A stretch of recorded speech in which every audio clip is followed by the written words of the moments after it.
Meskipun akhir-akhir ini pikiran Darren disibukkan dengan bayangan Jarana, tapi untuk kehilangan Hani, Darren belum siap. Nama Hani masih tertulis jelas di hatinya.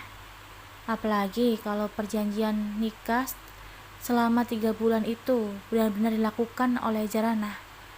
Bisa-bisa Darren gigit jari kehilangan dua-duanya. Sayang, halo sayang. Darren masih memanggil Hani. Karena tak kunjung ada jawaban. Ia melihat layar ponsel.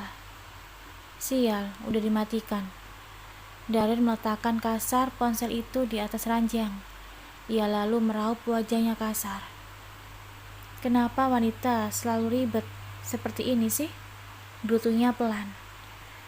Andai ada wanita yang seperti mama di dunia ini, sudah cantik, modis, pintar, begitu berbakti pada suami.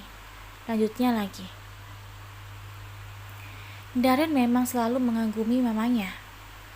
Baginya, istri idaman itu yang seperti mamanya, yang wajahnya selalu ceria dan menampilkan senyuman di hadapan sang suami. Dulu, Hani pun memang seperti itu. Namun, hanya awal-awal mereka pacaran saja. Karena lama-kelamaan, sifat aslinya juga keluar juga. Apa daya, hati Darren terlanjur terlambat padanya. Terpaksa menerima sikap manjanya itu. Darren lalu meraih kembali ponselnya. Kemudian menekan kontak cintaku untuk menelepon Hani kembali. Namun tak kunjung tersambung karena Hani langsung mematikan ponselnya. Selalu begitu, setiap Hani dan Darren terlibat pertengkaran. Hani mematikan ponselnya, bahkan terkadang memblokir nomor Darren. Ia akan kembali normal setelah Darren menemuinya, langsung sambil minta maaf. Gawat kalau sampai Hani benar-benar minta putus. Iri Darren sambil terus berusaha menghubungi nomor Hani, meskipun tak kunjung terhubung.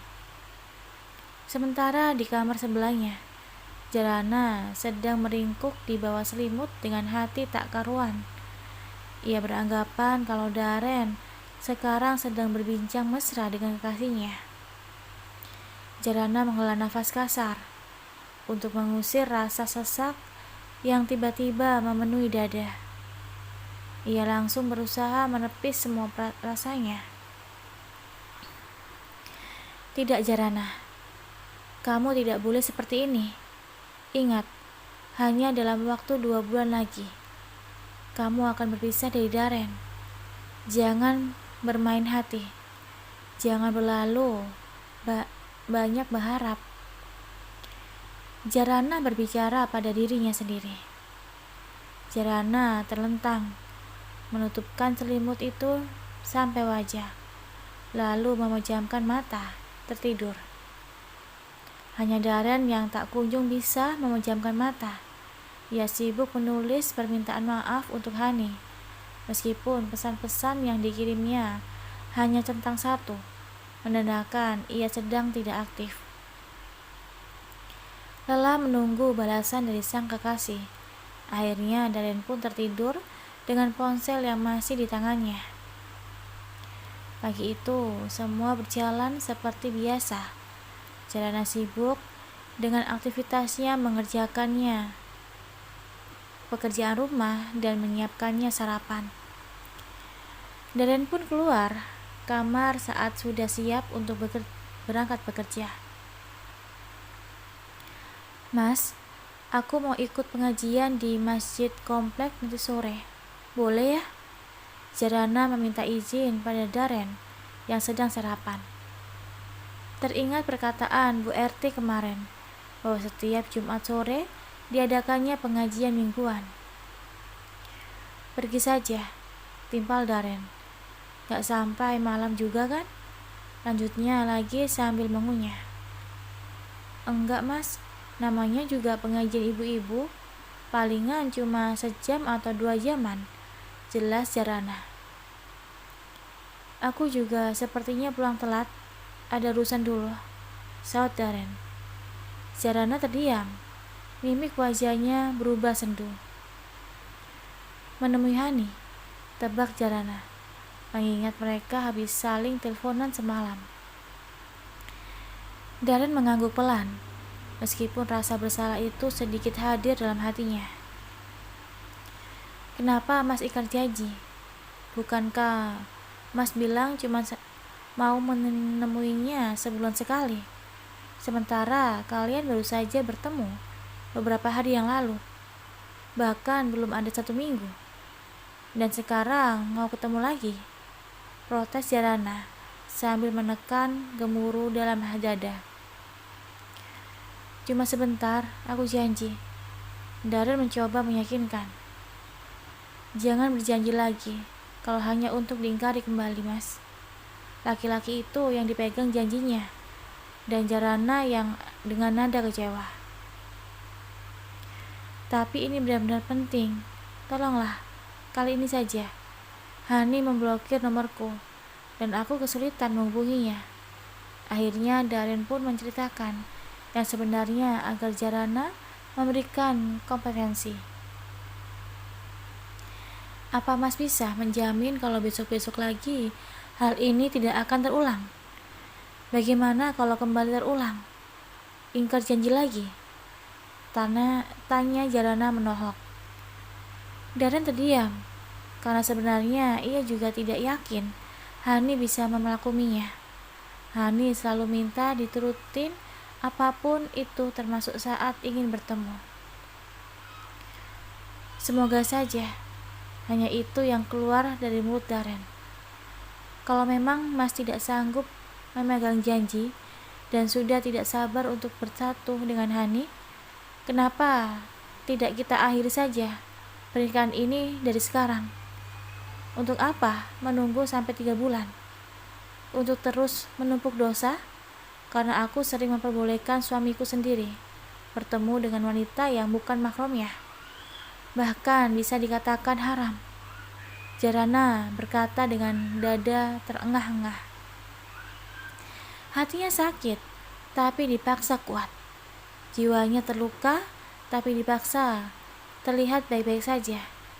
Ia lelah, benar-benar lelah dengan keadaannya. Darren tercengang. Tak disangka wanita yang biasa berkata lembut di hadapannya akan mengatakan semua itu, bahkan menantangnya untuk berpisah. Jarana pun bangkit dari duduknya, meninggalkan sarapannya yang masih tersisa cukup banyak. Sementara Darren mengacak rambutnya kasar, sehingga penampilannya yang tadi sudah rapi jadi kembali berantakan. Kenapa jadi serumit ini sih? Gumamnya. Setelah merapikan kembali penampilannya dan menyisir rambutnya, Darren keluar kamar. Ia menoleh ke arah pintu kamar Jarana yang masih tertutup rapat, berharap istrinya itu akan segera keluar dan mengantarkannya sampai ke depan. Nihil. Meskipun Darren sudah berusaha menimbulkan bunyi-bunyian sebagai kode bahwa ia akan segera berangkat, Jarana tetap tidak keluar dan menampakkan batang hidungnya.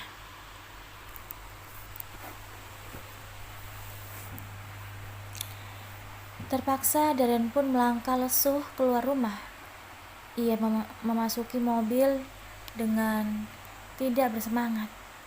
Berkali-kali matanya menengok ke arah pintu rumah, berharap Jarana tiba-tiba keluar dan mencium punggung tangannya. Namun sampai mobil dihidupkan, Jarana benar-benar tidak muncul. Terasa ada yang kurang di hati Darren saat pergi, tapi tak diperhatikan sang istri. Akhirnya mobil pun melaju pelan dan sedikit kemudian mengencang. Sepanjang perjalanan, Darren dilanda rasa gelisah. Dua wanita yang sama-sama mengisi hatinya sedang merajuk. Entah mana yang harus ia utamakan. Darren bingung. Dua-duanya sama berartinya bagi Darren. Karena terlalu banyak melamun, tanpa sadar Darren hampir saja menabrak seorang pejalan kaki yang tiba-tiba melintas. Ia mengerem mendadak hingga kepalanya terbentur setir dan merasakan nyeri yang hebat. Tangannya terangkat, meraba keningnya yang tiba-tiba terasa basah. Matanya membulat saat ia melihat tangannya merah karena darah. Darren menatap kaca spion depan. Benar saja, ada darah di dahinya, diiringi rasa nyeri yang lumayan. Lelaki bermata hitam itu sempat terdiam sejenak, meredakan syok yang masih melanda, dan menunggu sampai nyeri di kepalanya berkurang. Setelah kurang lebih 10 menit, hanya terdiam dengan jantung masih berpacu cepat. Darren pun memutuskan untuk memutar kembali kendaraan roda 4 miliknya. Ia kembali pulang. Bekerja pun tidak akan maksimal dalam kondisi seperti ini. Jarana yang baru saja selesai merapikan meja makan, bekas sarapan memicingkan mata saat mendengar deru mobil yang datang. Padahal masih pagi, tapi Mama sudah sampai, pikirnya. Jarana pun berjalan cepat menuju pintu untuk memberitahu Sarah bahwa ia akan bersiap-siap dulu. Namun wanita berhidung mancung dengan dagu terbelah itu begitu kaget saat melihat Darren yang turun dari mobilnya dengan sedikit sempoyongan. Apabila melihat kening Darren yang terluka membuat Jarana semakin panik. Lekas ia mendekati suaminya itu. "Kamu kenapa, Mas?" tanya Jarana dengan mimik yang begitu khawatir.